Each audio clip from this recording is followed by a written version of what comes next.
عارف إن دلوقتي ممكن يبقى عندك مساعد شخصي في كل برامج مايكروسوفت تقريبا، ومجاني كمان، وكمان هيخليك تستخدم جي بي تي 4 اللي اصلا مش مجاني على شات جي بي تي واسمه كوبايلوت، وده ممكن يغير شغلك بالكامل. طب بيشتغل مع ايه؟ كوبايلوت شغال جوه وورد، اكسل، باوربوينت، اوتلوك، وتيمز، يعني كل الادوات اللي اصلا بنستخدمها يوميا.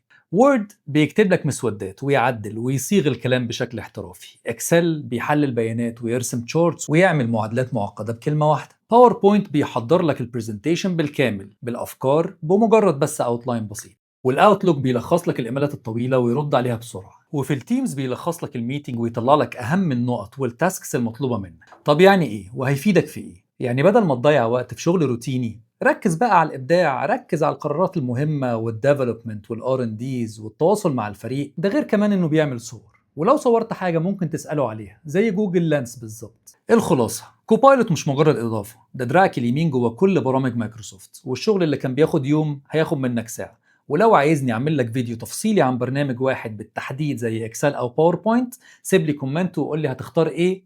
وسلام.